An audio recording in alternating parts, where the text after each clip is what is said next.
And scalpel.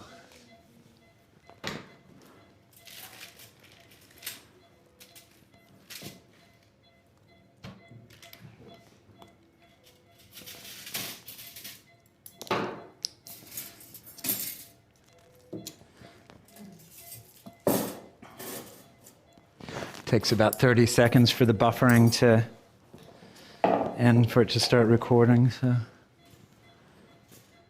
Right, hi guys, this is Charles. I'm one of the surgeons at the Animal Emergency Centre in Melbourne, Australia.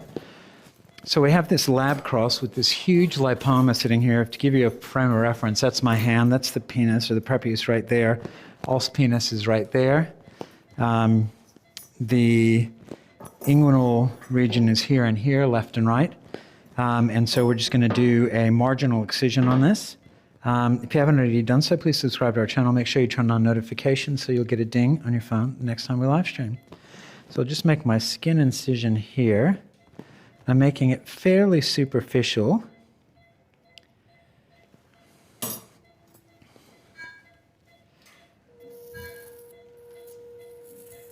And this should be a pretty straightforward surgery.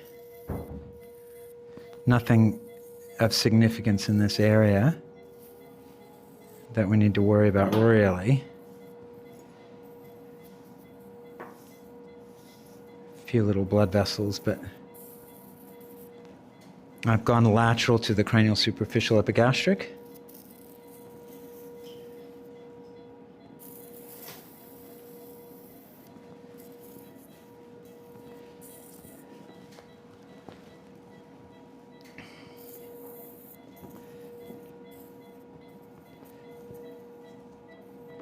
And this is one that I know I don't put in a lot of drains, but this is one that I probably will drain just because of the amount of dead space.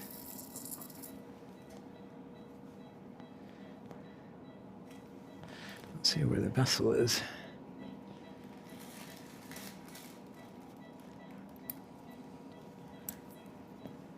Would you mind turning the suction on, please? All right, and so most of this is just going to be manual dissection. And so basically a soccer ball.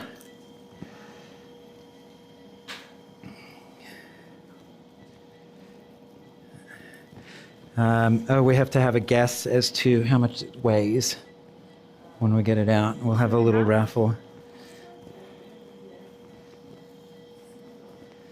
So that's just right up against the rectus sheath, yeah.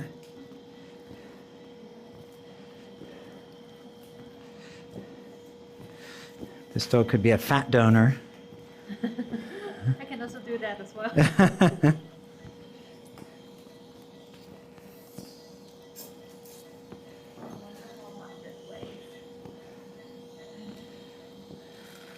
Okay, just put some pressure there.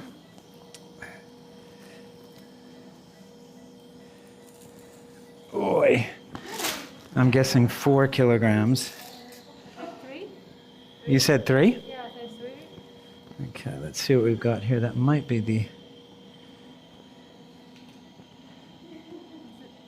Epigastric, no. Yeah, so that's... I thought I was going to miss the caudal superficial epigastric, but I think I've picked it up. 2 PDS. Please, thank you. All right. Here's another little satellite.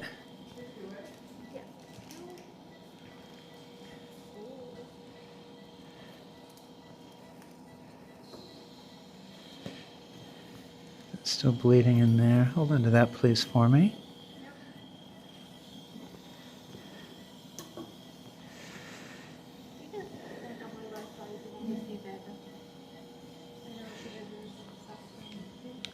Have to be quicker in this. Yeah, I know. Hemostats. Do we have another thing? All right. And I will try to take out that little satellite.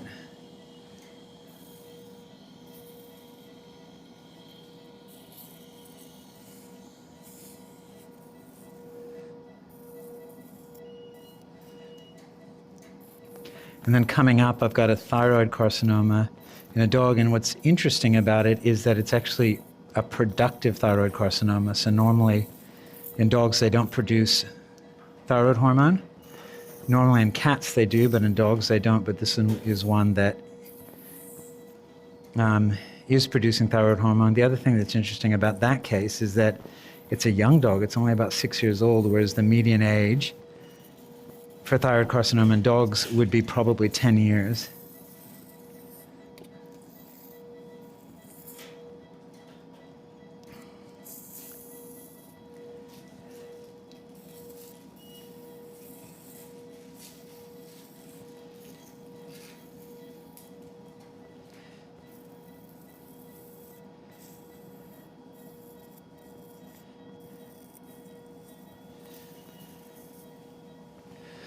All right, so that's out. Another 100 grams.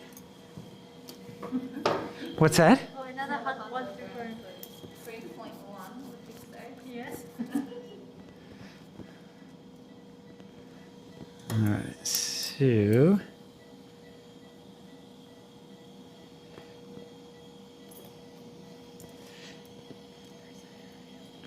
all right, and then go ahead and release that, please.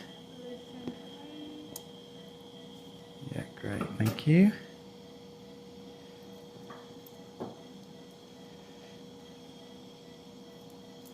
I thought I was going to have to resect some skin, but it's just kind of recoiled, so.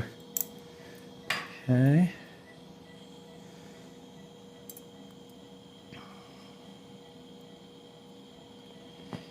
Okay, release.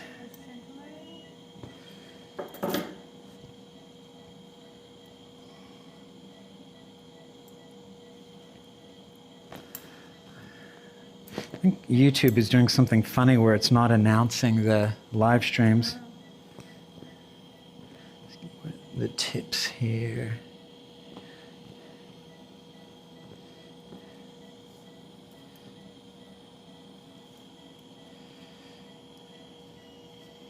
Okay, release slowly. Thank you.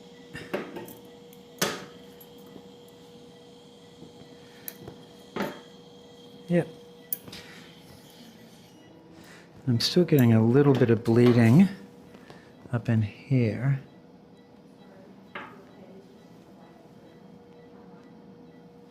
Okay, I'll just grab a hemostat, I think.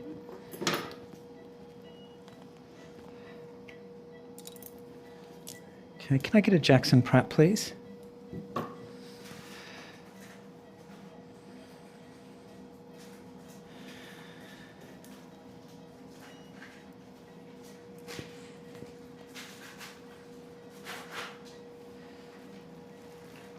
Okay, release slowly.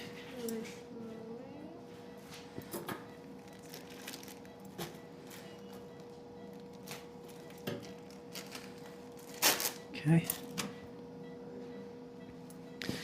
All right, and then I'll just make my incision up here for my drain. Might be better to do it here because then it can just be attached to the leg.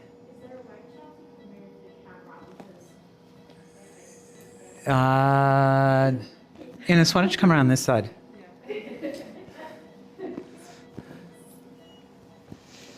All right, so just hand me the silicone portion of the drain, as in the clear one. Yep. Thank you. I'm still getting a little bit of oozing here from somewhere.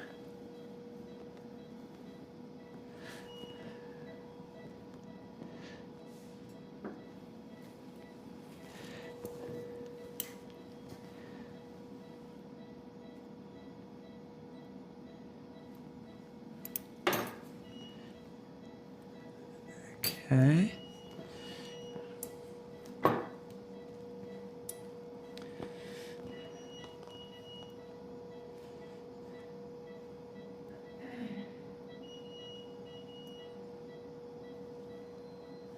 Okay, really slowly.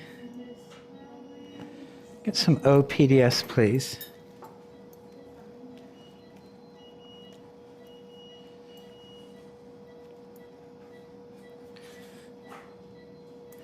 what I'm going to do, Cindy, is we'll close it and then you can do a line block of the skin.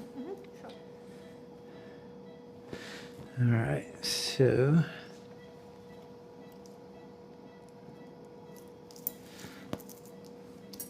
and I'm just grabbing the tissue right underneath the skin so that we don't pucker it. I'll plug it through the. Yeah.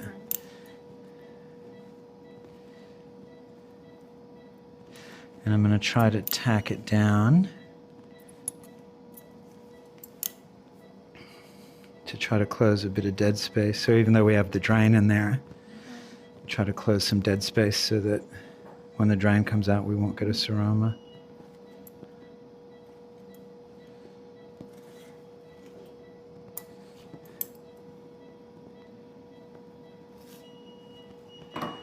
Cautery, please.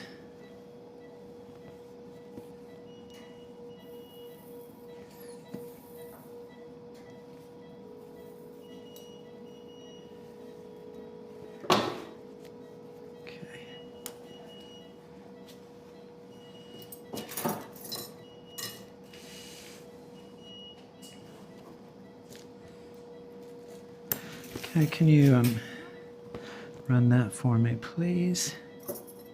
So just getting that kind of connective tissue on the underside of the skin, but not going too far away so that we don't get the wrinkling. Or the wrinkling of the skin. Yeah.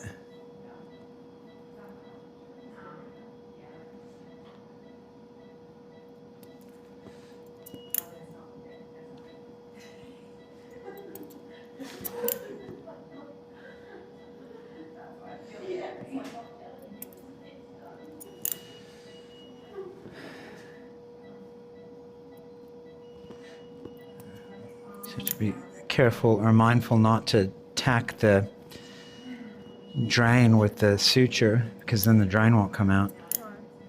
I was very unpopular with one of my consultant surgeons when I was a resident because I put a drain in and inadvertently sutured it in. And so on Saturday morning when he went to pull the drain out, it was stuck. And he had to give up his Saturday morning and take it back to surgery. And I was out of town, and he was very cross with me.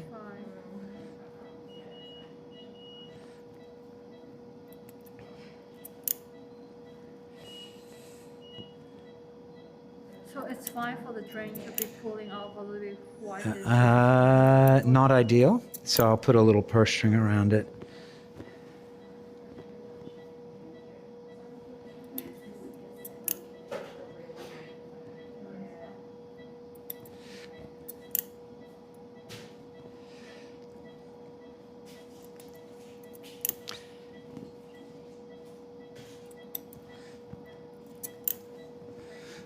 I'm going to take over from there, and I will do a purse string, so let's just stuff that in a little bit.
Just pull it a little bit tighter. Yeah, thank you.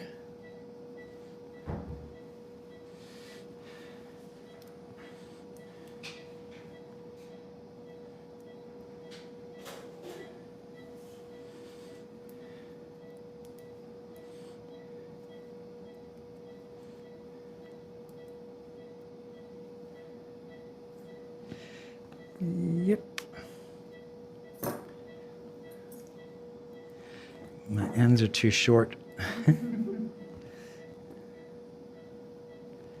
Okay.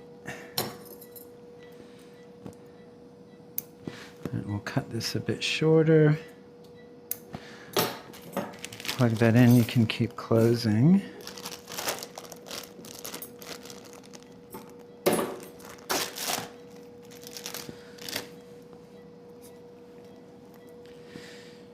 So do you remember, Cindy, how many centimeters of water a Jackson Pratt creates in negative pressure?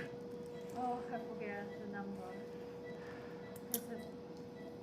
I need to check the number. Yeah, it's 50 centimeters of water. And so if you use it in a chest tube, for example, Yeah. that's too much.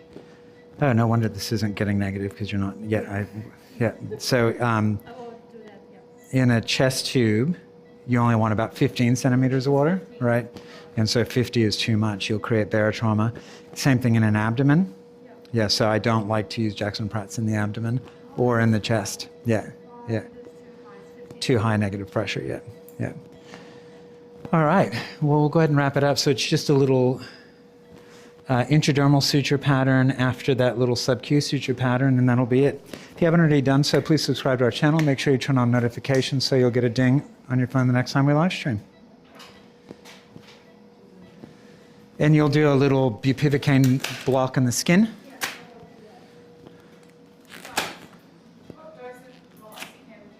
Uh, 0.1. Yes, please.